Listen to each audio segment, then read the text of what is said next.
Thank you so much. Thank you for having And, us. with that, we are ready for our final talk of the day. I am super excited to be welcoming our next speaker. And in anticipation of this last talk, we've seen a really big surge in the number of live audience viewers. So to anybody who's joining in, just want to remind everybody that this is a live chat and a live conversation. So if you have any questions for our next speaker, you can ask them out in the chat and we'll relay them to Vitalik after the talk finishes. So if you're tuning in right now, be sure to log in, say hi, and ask any questions, and we'll be able to relay those questions directly to our speakers. So that said, I am super excited to welcome our next speaker. The next speaker is Vitalik Buterin. Vitalik is going to be talking about what happens after the merge. We've been on a long road from ETH1 to ETH2, but let's talk about what's next. Welcome, Vitalik. Thank you, Kartik. Are you hearing me okay? Everything is great. Okay, great. Then I am going to just turn on my slides and we'll get straight into talking about fun stuff. Okay, share. Okay, what's the second word? Happens. Okay, and what's the second word now? Leave. Excellent. Okay. No. Thank you very much for doing the check, Kartik. Right here. All right. So I guess I'll just start talking. So far we've had a lot of excellent presentations about the process of the merge, about all sorts of things, kind of having to do with the merge, around the merge. But today, or right now, I wanted to kind of finish off by going a bit into the far future. So where is Ethereum going from a technical perspective after the merge? So this is a kind of quick diagram of the roadmap that we know so far, right? So we have the execution layer. Currently, it's a proof of work chain, but the proof of work part is going to be removed at some point fairly soon. And then we also have the proof of stake consensus layer, which also exists as of December. The Berlin hard fork already happened. The genesis of the proof of stake side already happened. So next up, we have the Altair hard fork on the proof of stake side and the London hard fork on the execution side that's going to introduce our beloved 1559. And then after that, there's a possibility of a feature fork, maybe a bit before, with like one EIP either before the merge or after the merge. The core devs calls are still discussing this, but much smaller than, like, say, if a 1559, for example. But the next big thing is just the merge itself, right? And the merge is this kind of big topic. Then there is the question of, well, what happens after the merge, right? So after the merge, basically the execution layer is no longer an independent chain. The execution layer is a thing that lives inside of the chain, and the chain is run by the proof of stake consensus layer. So once that's done and proof of work is behind us, where do we go from an Ethereum consensus layer point of view from there? The first big thing that we'll need to have is a post-merge cleanup fork, right? So basically the idea here is that we've rearranged the roadmap so that the merge is done in this very minimalistic and simple way, where you basically just kind of take the existing proof of work chain, strip out the proof of work, and then just make it live as a chain inside a chain inside of the proof of stake chain.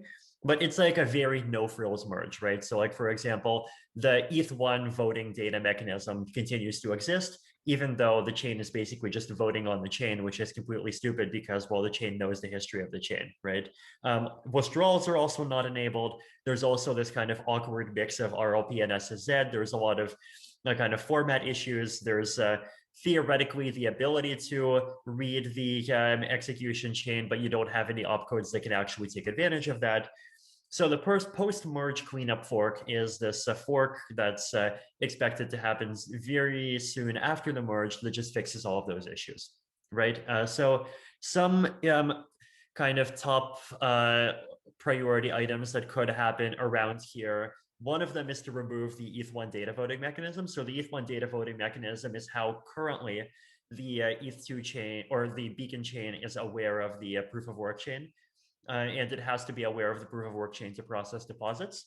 But we're not going to need this because the execution layer will just be able to read the consensus layer that it's living inside, or the consensus layer will be able to read the execution layer that's living inside it directly, right? So that simplifies the protocol a bit, and it removes an honest majority assumption, which is good. Adding withdrawals. So withdrawals will not be available immediately after the merge, but they will be available after the cleanup fork. And that's just like a simple mechanism. Just need to figure out exactly the way to process withdrawals, but not very technically hard. Potentially fully moving, actually this should not be the application chain. That's outdated terminology. It's not politically correct as of April. Sorry, guys. Fully move the execution chain to SSZ. So RLP and SSZ are these serialization formats. The existing Ethereum execution chain runs on RLP. The beacon chain runs on SSZ. And SSZ is, like, in my opinion, as the inventor of RLP is kind of trash and SSZ is better. So it's just more convenient. It has these really nice properties in that you can prove Merkle paths going into SSZ objects that are inside of SSZ objects very easily. It doesn't require any kind of weird dynamic positioning for most things. So it has these nice properties, and the way that the merge will work is basically that the execution block that is embedded inside of a beacon block is going to have transactions, and those transactions will just be blobs, right? And they'll still be RLP.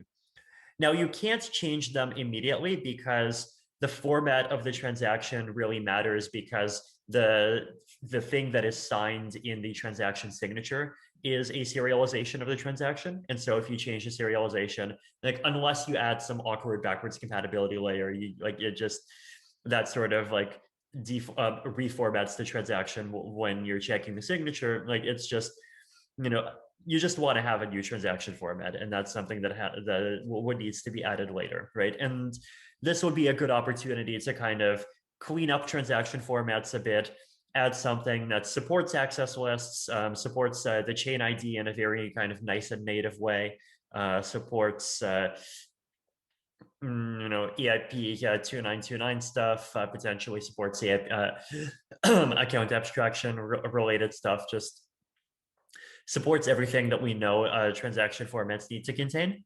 And eventually all of the previous transaction formats can be retired. Beacon state access opcodes. So opcodes to access the state of the beacon chain is also something that's important. So they're basically things like a RANDAO opcode to, or potentially remapping an existing opcode to RANDAO so you can access the RANDAO value inside of the chain. And that can be used by applications for on-chain randomness. Also, the beacon block root opcode, so a block hash opcode that actually points to a beacon block. And this is nice because it allows the chain to be aware, or it allows things in the execution layer and applications to be aware of what's happening in the consensus layer. It also allows them to be aware of history. You can prove history more easily. And it's important for when we add sharding, because you have to prove that some shard data blob actually got included. And then the last thing is this kind of somewhat controversial thing of agree that we need to agree that the client at some point, but hopefully clients just stop trying to download the pre-merge proof of work chain, right? So at some point, like, I think it's a good idea to break the invariance that the base Ethereum protocol is responsible for trying to, or for giving you the entire history all the way back to Genesis. And the first simple step to that is to just, like, at some point agree that we stop kind of providing the proof of work chain before the merge as part of the protocol.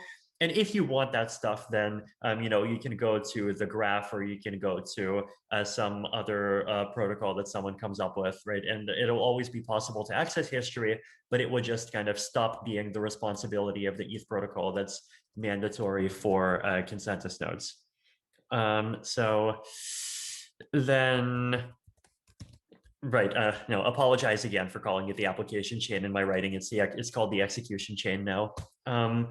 So that's the first big thing, right? It's not very kind of featureful, not very sexy, but cleanup has to be done, and like it is sort of the technical debt that has to be paid once this accelerated merge is finished, and the reward is that the merge can come half a year earlier, and the ecosystem can save like potentially many billions of dollars in resources from just moving over to proof of stake more quickly.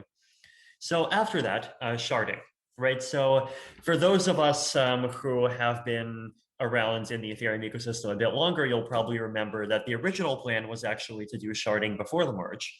But now, because we're prioritizing the merge, we want to do sharding after the merge, right? And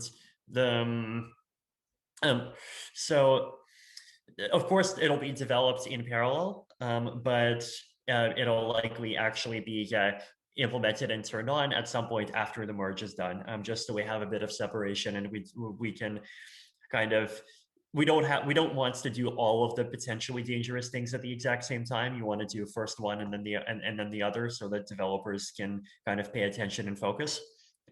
So sharding, as we've been talking about for a year, starts off as being just data sharding, so no execution on shards.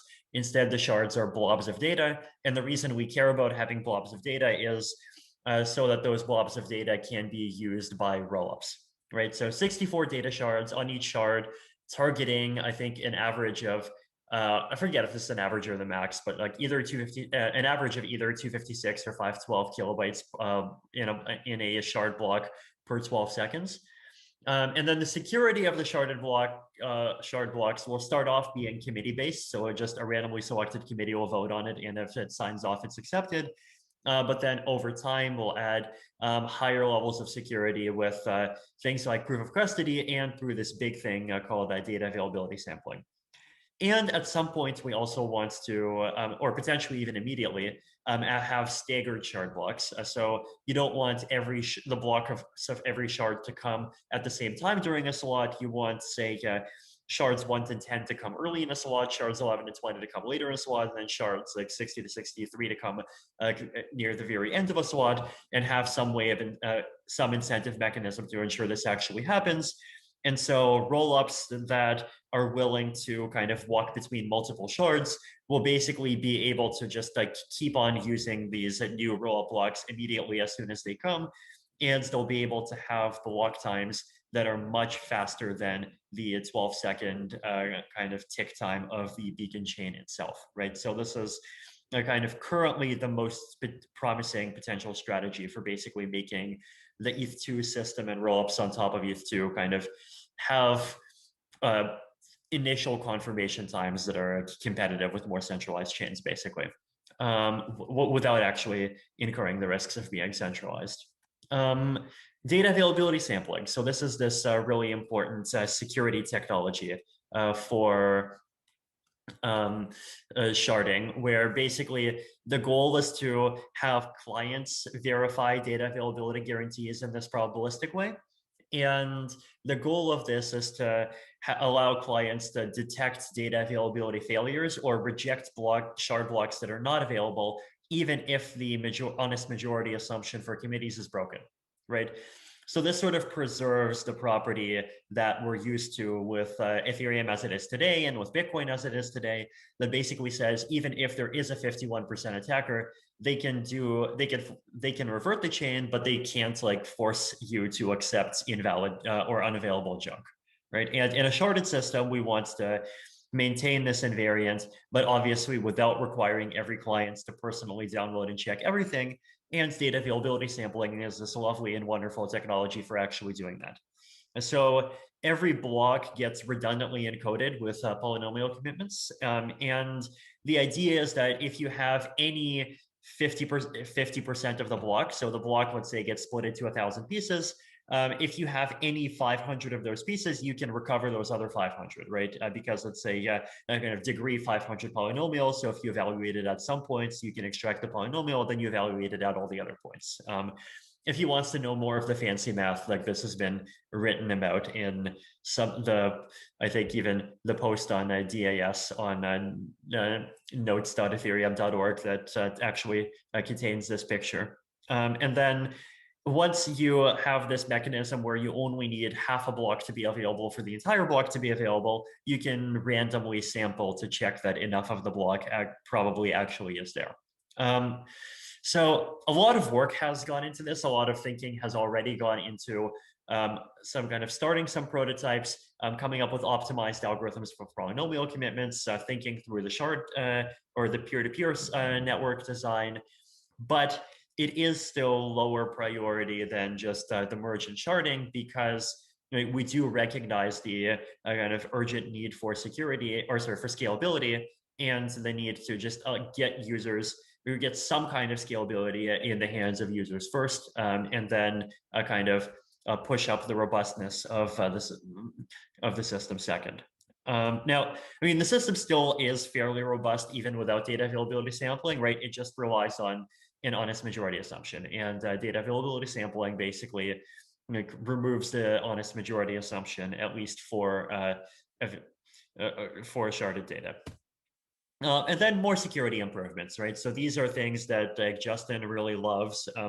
Single secret leader election. So basically ensuring that the proposers of upcoming beacon blocks and possibly shard blocks are not publicly visible anymore. And that mitigates DOS issues and mitigates collusion risks. It basically kind of replicates many of the benefits of kind of the way proof of work works, where block publication is more anonymous in a proof of stake context. VDFs, verifiable delay functions. So these, once again, Justin has talked about these a lot. Basically, verifiable, kind of more very secure randomness for choosing committees. So committees become more difficult to attack, which in practice means that the security of the system goes up from, or your ability, you can rely on the committee like before VDFs if, say, more than 70% of nodes are honest, but with a VDF that requirement might go down to, I don't know, somewhere around like 57%, maybe 60%.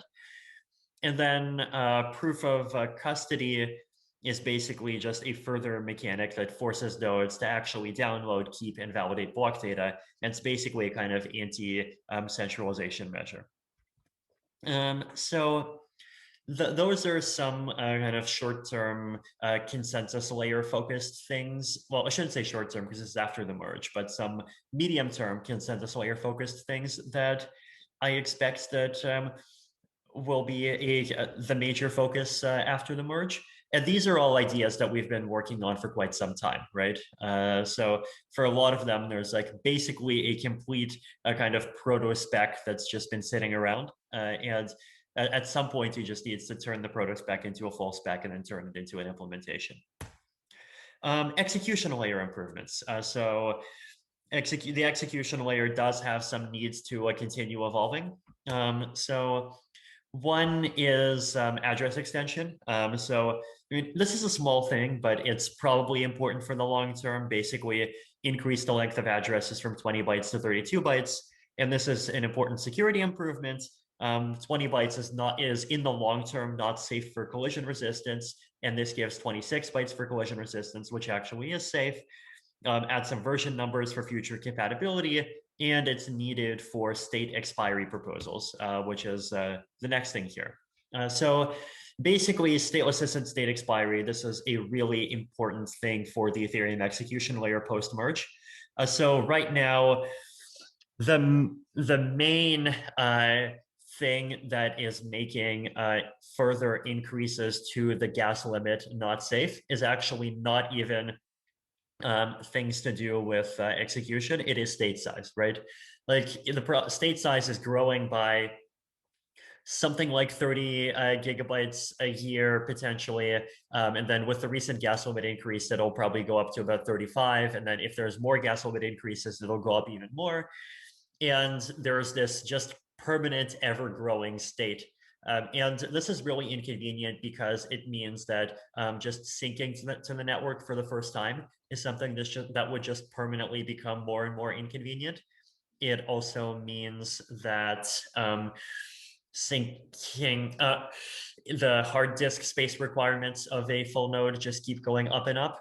And it also actually kind of interacts with the DOS issues, because the larger the state size is and the more amount of data you need to have on database, the more time each individual database read will take. And so the more vulnerable the chain becomes to denial of service attacks. So state size kind of management is this really important issue.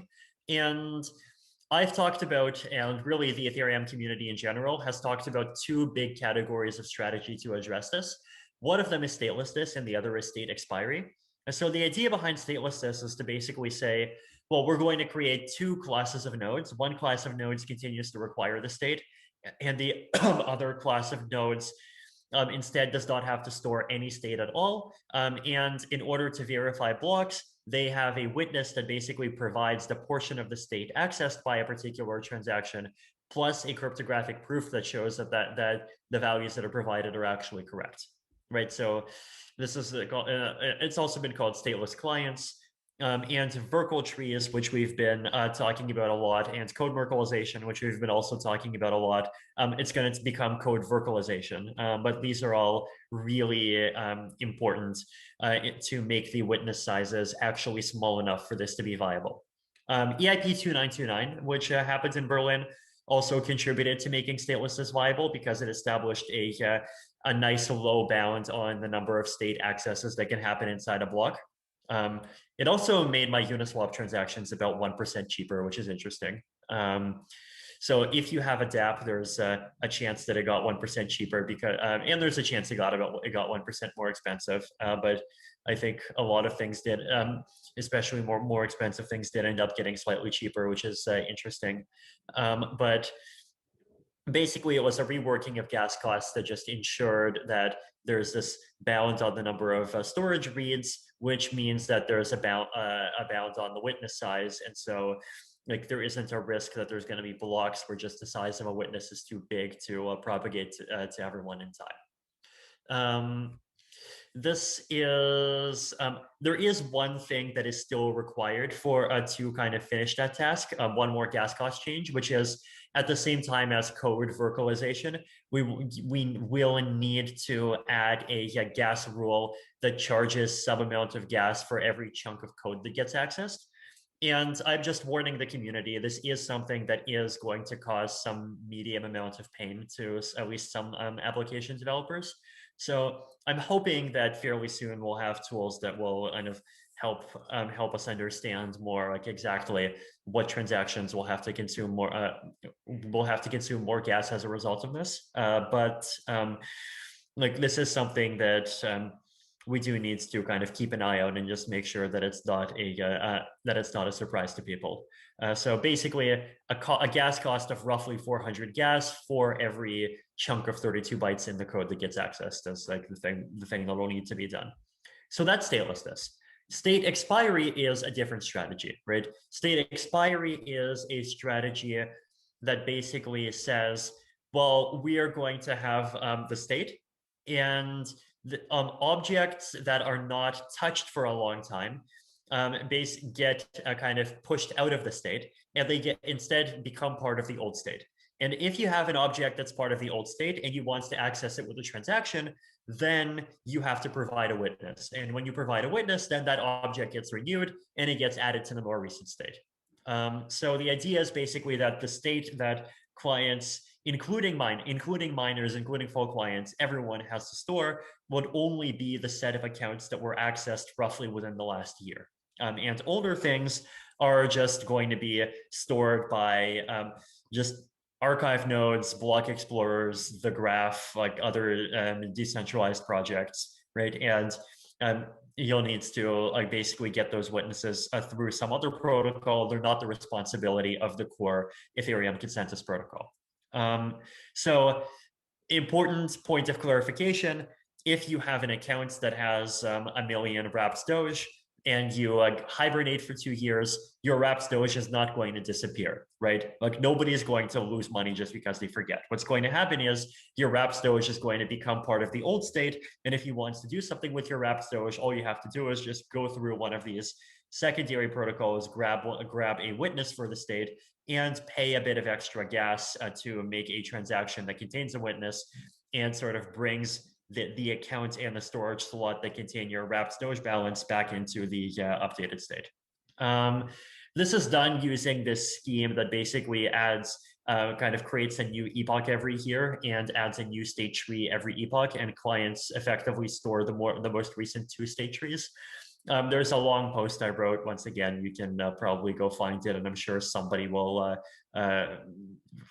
hopefully provide a link to it. But the current likely path is to actually do both of these things at the same time, so statelessness and state expiry at the same time. And it turns out that, like, this sounds crazy, but it's actually easier to do both at the same time than it is to do either just statelessness or just state expiry, which is interesting. So big project. It does have quite a bit of complexity, but it has a lot of value and a lot of potential to do some important good for the Ethereum ecosystem. It really does remove what's probably the main impediment to just further increasing the base chain capacity, right? And once this happens, it'll also simultaneously become considerably easier to run a full node that verifies the Ethereum execution layer. So, oh, excellent. Someone actually did provide some links in the chat. Right. So let's see. If you want some, another thing, by the way, is that, like, I've been talking about this idea of kind of forgetting old data in a couple of contexts, right? I talked about forgetting the proof of work chain history, and I talked about forgetting these expired states. One really nice thing is that when either the proof of work chain or these expired states expire, they're static objects, right? And having a protocol for backing up and retrieving a static object is much easier than doing it for a dynamic object like the state, right? So for the current state, like developers like Piper and Jason Carver and his whole lovely crew over in Colorado have just been doing some amazing work in trying to figure out like how to make a good protocol for kind of extracting this and giving clients this data in real time. But it's hard because the state just keeps changing. But older states and the proof of work chain history, they're just static files, right? Like once they become old, they're just fixed things and they never change. And what that means is that you can just like potentially even stick them on BitTorrent, right? You could stick them on one of a whole bunch of archiving solutions. And so I actually don't expect like archiving and extracting from archives and even doing that in a fully decentralized way to be a problem. Right, I saw 2 maybe dumb questions from NN. When will the merge go live for the public? I mean, like from what optimists are saying before the end of the year, pessimists are saying after the end of the year. But I mean, I think we don't want to give kind of good like really precise numbers, especially until the whole Rainism thing ends. And we kind of have our learnings from that. If everything is open source, how does the team protect from other groups just copying everything and building their own centralized business? I mean, if other people want to fork Ethereum and make a centralized version, they're perfectly free to. That's actually happened multiple times already. I'm not worried. Like, I think the Ethereum ecosystem's kind of main value proposition is the decentralization and the ecosystem and the public legitimacy that comes with the ecosystem. And the technology is important, but the technology, like the role of the technology is just to be good enough to actually make sure that people are able to do all of these things that that they want to do, right? Like if someone comes up with copies the technology and then builds 5% better technology, it's not like everyone's just going to move to them. Okay, so some more execution layer things. Account abstraction. So this is like one of my personal big favorite kind of pet projects, of course. So basically moving away from requiring every transaction to start in an ECDSA wallet, or sorry, in an externally owned account which runs on ECDSA, and allowing transactions to start by just being calls to contracts. And this has a lot of benefits. One of them is that multisigs can become simpler because a transaction could just go directly into a multisig, and the multisig itself can pay for gas without this complicated scheme where the transaction goes into an EOA, then the EOA pays for gas, then the EOA calls a multisig, the multisig refunds the EOA, and then the EOA needs to hold some ETH. And what if gas prices go up by a factor of 10 and the EOA is not holding enough ETH, then you're stuck. Like basically getting rid of this and moving to this future better world where multisigs and social recovery wallets, which I'm a big fan of, and all these other things just work as efficiently as regular accounts. There's multiple paths to this. So EIP 2938, this EIP that myself, Ansgar Dietrich, and some other people have worked on a while back is one example of a path. Another example of a path is to just rely on flashbots. So flashbots can create a system by which they detect these transactions that are just zero gas price direct calls to an EOA. That's just a forwarder to a contract. And if they just decide that the transaction will pay a fee, then they could just put it in a bundle and miners will accept it.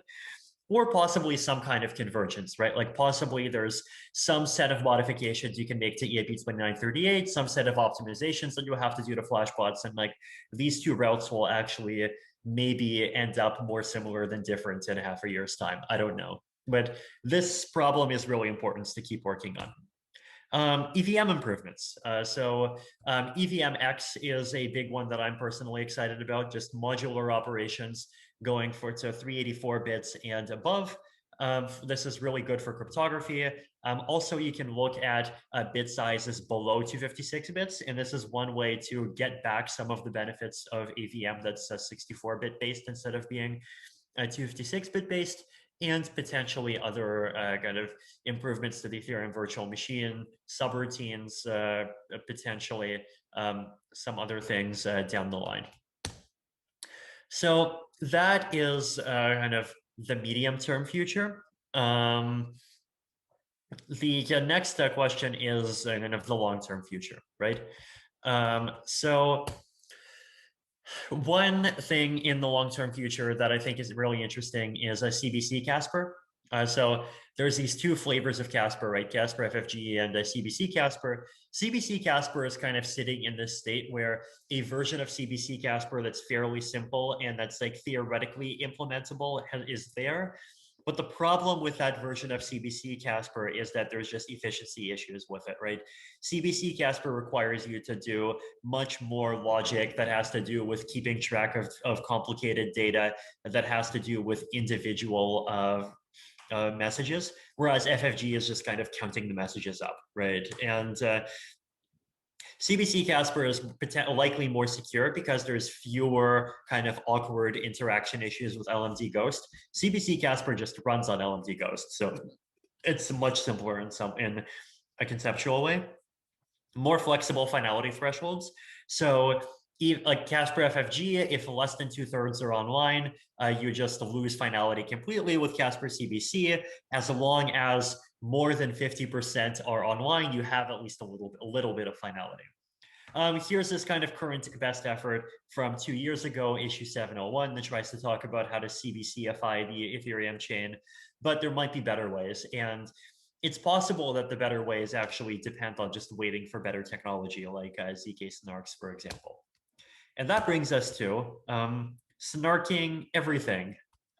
So we can snark the beacon chain. We can snark the EVM.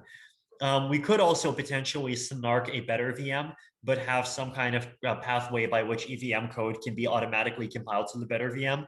But if you write smart contracts in the better VM directly, you get more efficiency. So the two of these things together basically mean that it just becomes much easier to run a node because you don't have to expend like barely any effort to verify other people's blocks. You're just verifying a proof and downloading some data. The main effort you'd have to expend is on creating your own blocks. So the load would just be much lower. And Potentially, snarking the EVM also just makes it much easier to add native execution to shards if that ends up being something that we want to do, right? Like it's just much easier to figure out the crypto economics around adding EVM execution to shards if you have SNARKs, and so you don't even have to think about the possibility of like one of these executions being wrong and then you having to revert it. So snarking everything is really nice. It could add a lot of efficiencies. It adds this kind of holy grail of a chain that requires a very low level of computing power to keep up with. You could potentially have a super powerful light client protocol where the light client just does some data availability sampling and then verifies one proof, and that's it. And you've basically verified that you have the current Ethereum chain and it's up to date and it's correct.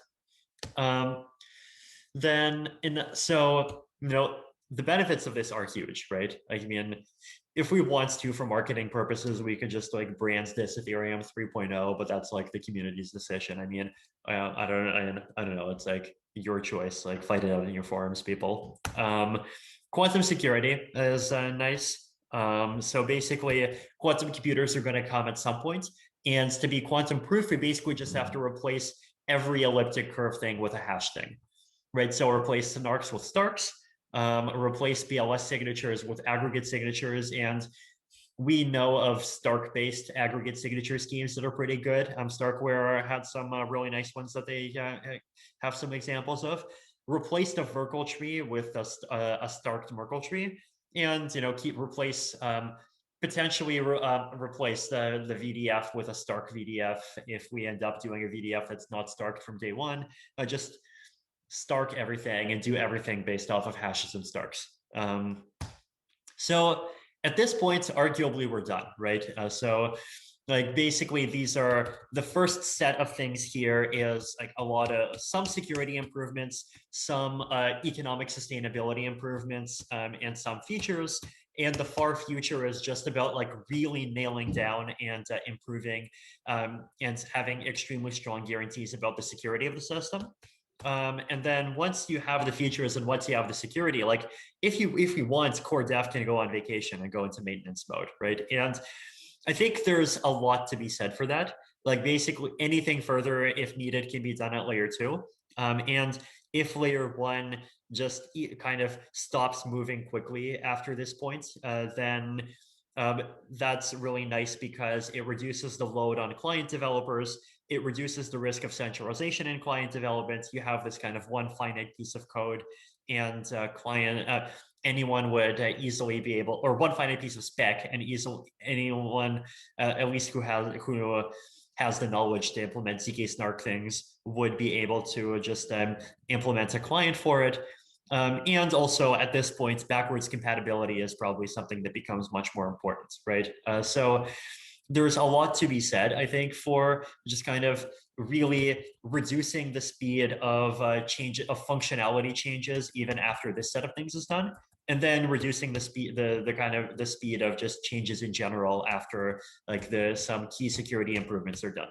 Now, I don't think these are the only 3 key security improvements that we'll have in the far future. I'm sure that there's going to be others. I'm sure there's also the possibility of just tweaks to economic logic. So one thing that I did not mention, for example, for the medium term is a tweak that just bounds the number of active validators just to kind of reduce the risk that the chain will end up being really or unexpectedly really expensive to process. But I do expect basically that sort of the pace of change for Ethereum it can decrease, right? Now, I mean, there is still the possibility of like experimenting with new VMs. And if we want, that's something that can be done at protocol layer, but that's also something that can be done at the rollup layer, right? Or potentially there's routes in the middle where the protocol layer adds protocol features that are specifically designed to basically make it really easy to make rollups with different VMs and provide a kind of excellent and very smooth user experience for just jumping between them. But like these are still more kind of far future questions, and even different people on the team have different opinions on these. But that's basically where sort of the current known roadmap is going.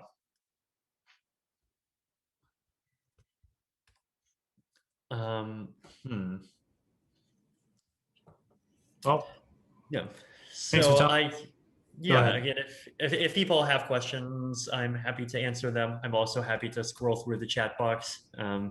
We'll do a bunch of moderation. So we have a list of questions that have not been answered yet, and thank you so much for kind of dropping this whole list of amazing things that are upcoming in the future. For everybody who's going to look at this in 30 seconds, please post your questions on the chat, and I'll relay them directly on this to Vitalik.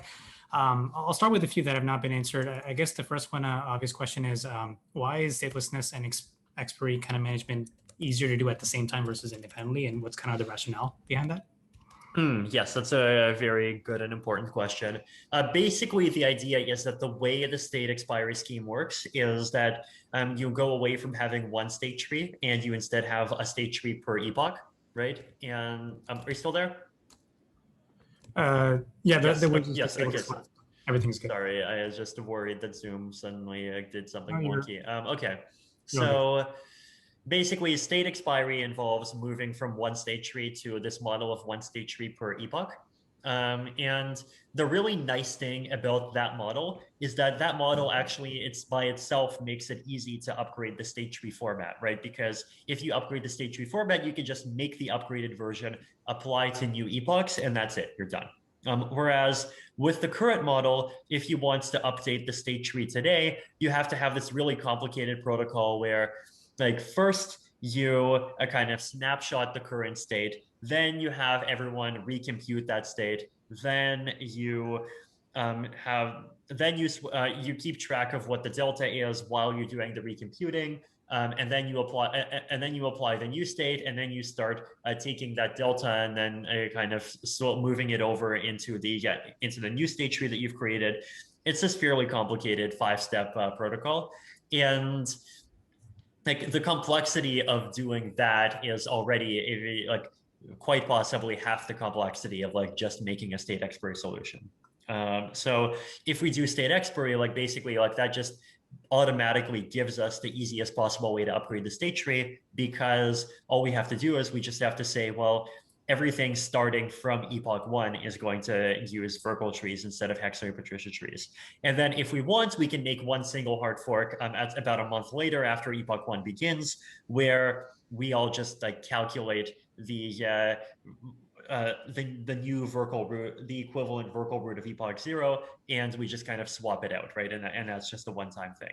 So basically moving to this model where you have epochs and old epochs expire and become frozen just happens to, as a byproduct, make it easier to do kind of all of this state tree upgrading that makes stateless as possible. Got it. Awesome. I also want to just quickly thank Trent and Marius on the chat. They've been doing an excellent job annotating some of the points that you've made and kind of providing additional resources, and also just commenting on what's happening.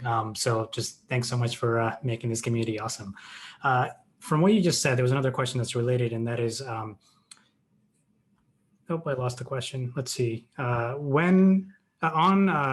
you go. So when will Virgil trees be live? Will it be before or after the merge? Just a quick clarification there. Okay. Everything I talked about in this post, including Virgil trees, is after the merge. Awesome. The next question is, what will decide if after the merge, after merge and sharding, we will focus on data availability as opposed to further layer 1 scaling? Okay, basically the reason why we're doing this data availability centric sharding roadmap is because, first of all, rollups are just like the scaling strategy that's the closest to being released. Like they have uncertainty, but everything else has even more uncertainty. And data only sharding does give them a scalability boost immediately. But the second thing is that just having data sharding is in some ways just by itself a necessary stepping stone to having data and execution sharding. In order to solve the problems that you have to solve to have data and execution sharding, you have to first solve the problems that have to do with data sharding, and then on top of that, you have to solve some extra problems that are execution specific. So it's on the way anyway, and so it's just obvious that this makes sense as the short-term goal to focus on. Awesome, that makes a lot of sense. Slightly related to the last question, how can technical debt be reduced pre-merge? So my expectation is that like pre-merge, there's still going to be quite a bit of technical debt, and it's not really going to go down before the merge. The reason, I think a big part of the reason is that before the merge, we're just continuing to have this kind of social norm that says that in order to have something that's, quote, a legit Ethereum client, the Ethereum client has to be able to process everything from Genesis up until the current point. And I think in the long run, that's a formula that's worth moving away from, right? Like in the long run, I think we should be possible to, like, a client should only have to be able to verify, say, the last year of history, for example. And so if we do that, then kind of older protocol, like older versions of the protocol before recent hard forks can just sort of stop being considered and stop being part of the necessary code base over time.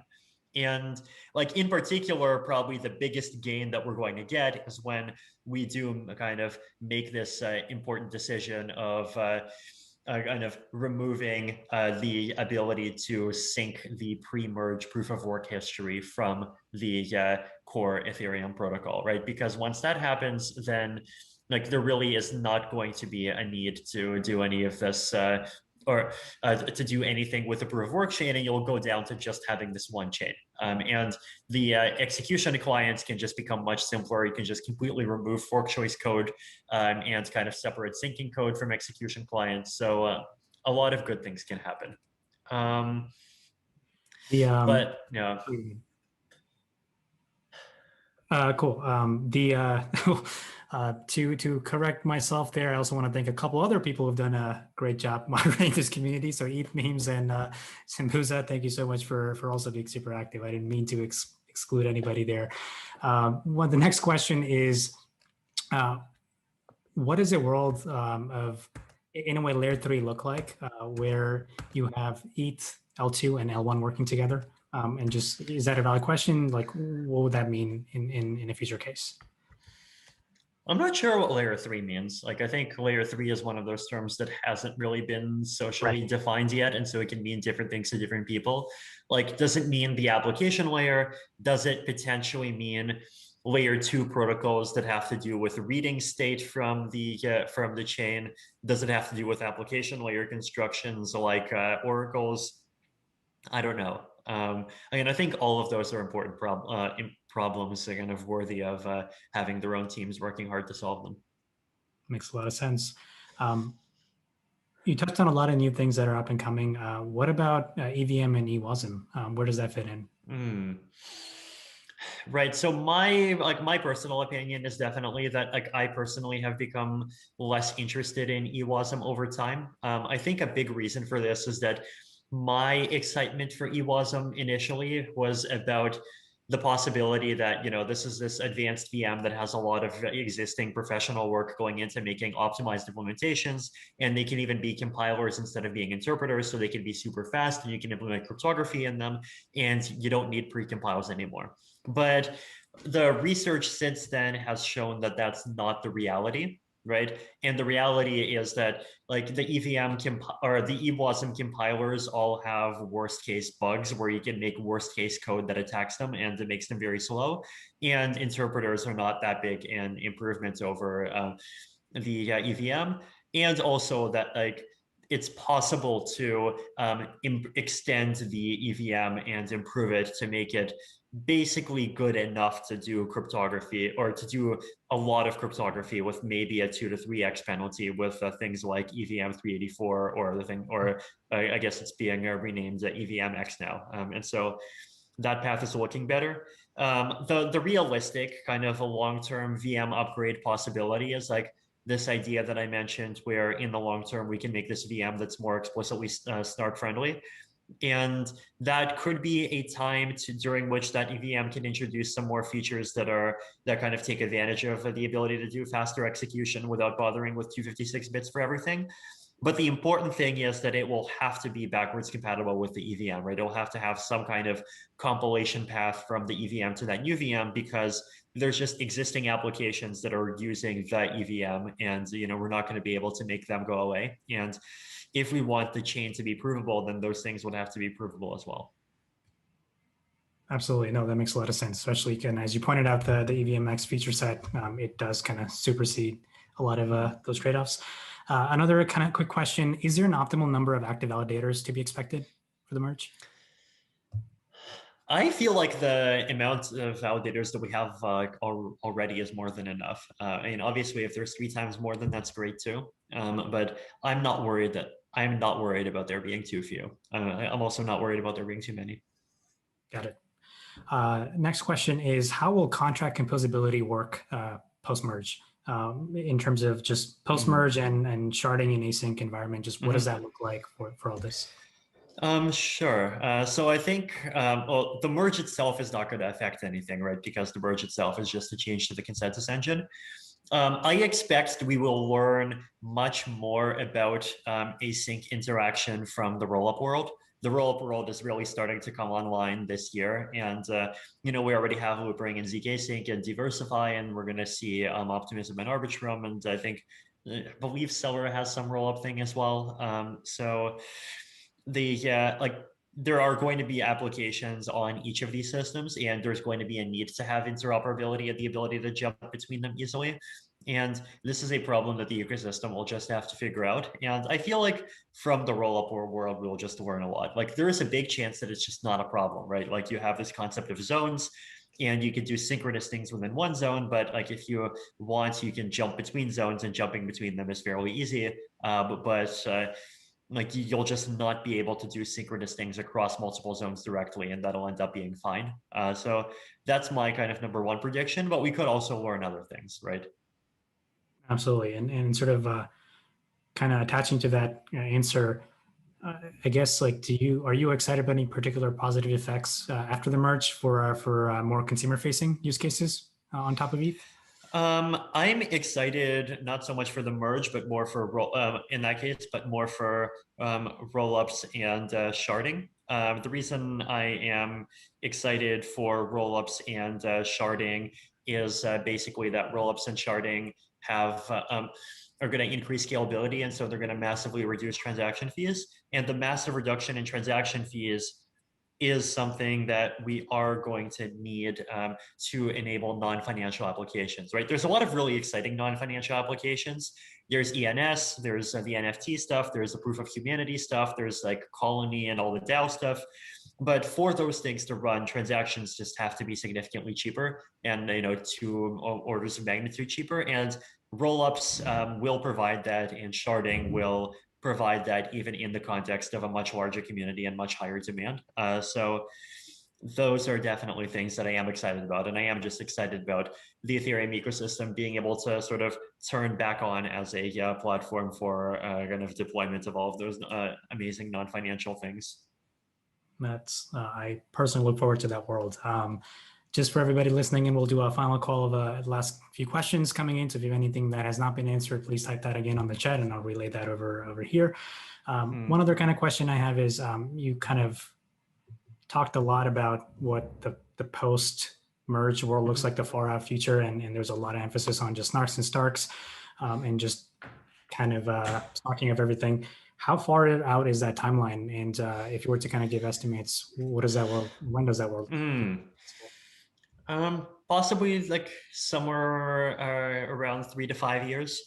It's important to note that like it cannot happen too quickly, because like doing snarks well requires using snark friendly hash functions. And like the reason basically is that existing hash functions like SHA-256 are just insanely bad from a snark efficiency perspective. Like they take many tens of thousands of constraints, whereas SHA-256 or the arithmetically optimized ones I can work with only either a couple hundred constraints, or even there's fancy stuff like GKR that if it works would make it even cheaper.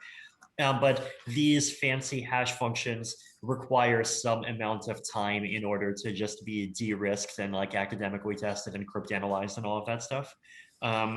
But once we have that, and once we have just better start technology, another thing is that just making a snarked version of the EVM is just this complex kind of engineering task, and probably a research task, and that's just something that'll take a lot of time to do. So Yeah, I expect it to be a multi-year effort, and also just realistically, I do expect it to be a kind of lower priority effort for implementation than say state expiry, just because state expiry just is this really important kind of high priority item for sustainability and to allow more gas growth. But you know, it will happen. We've already started doing quite a lot of things to prepare for it happening. No, that's awesome. Maybe I'll end with like a question here related to scaling Ethereum. The hackathon, there's over 600 developers hacking on cool stuff to make everything possible on L2 and just more scalable L1 solutions. What do you have a list of any cool ideas or things you want to see, whether it's tooling or applications or just anything that would drastically improve the experience for what it is now that people can hack on? Any tooling that that people can build that could drastically improve the experience, or tooling that exists? Your wish list of scaling related hackathons or ideas or tooling that you think could improve this ecosystem. Just like zooming out a bit and just random ideas. Social recovery wallets inside of rollups. I'm a big fan of social recovery wallets for reasons that I talked about, and I think like in my blog and other places. And rollups just seem like a really good opportunity to kind of actually do them and get people into that, get people into the habit of using them. So that's like an example of something that would be nice to build. Another example of something that would be nice to build is actually building scalable infrastructure for reading data from the Ethereum blockchain, Ethereum history, rollup chains, shard chains, like everything. I think it's about the same either way. The reason why this is important is because we are moving away from a world in which like regular users will have nodes that are actually processing all of the data. And like because of all of these techniques that we talked about, including rollups and including data, erasure coding and data availability sampling, we're still going to have security, but users are going to need to have alternate ways to be able to grab the data that they need on demand, either because they want to read it or because they want to create transactions with it. And so creating protocols that actually can kind of replace the like basically replace a full nodes kind of API as much as possible, but do it in a decentralized way that doesn't require any individual node to store anything, is something that would be really valuable to make as well. How would somebody go about implementing something like that or designing something like that? I guess it's not that hard. Like I think step one is Merkle proofs, and step two is discovery, and step three is incentives. Like you just have to kind of combine those pieces in the right way, and I think you can make something great. Well, if there's nothing else, I want to thank you so much today for doing this amazing talk. Hopefully we'll make the slides in the video available later on for everybody to catch up. And thanks so much again. Thank you very much, Kartik. All right. So thanks everybody for sticking us with all day today. I know this is interestingly, Vitalik, on a really cool note, because our next week summit is actually all about zero knowledge and how that world is going to make anything from scaling to just new primitives will allow more applications to be possible. So please tune in for next Friday for our zero knowledge summit, and we'll walk into what programmability with SNARKs and STARTs looks like, along with cool applications of these technologies. All of that information is available on scaling.ethglobal.co. So for those of you who are watching the summit, I'll see you all next Friday. And for everybody hacking, wish you all the best for your current hacks, and we'll see you on our Discord. So thanks again. Thank you.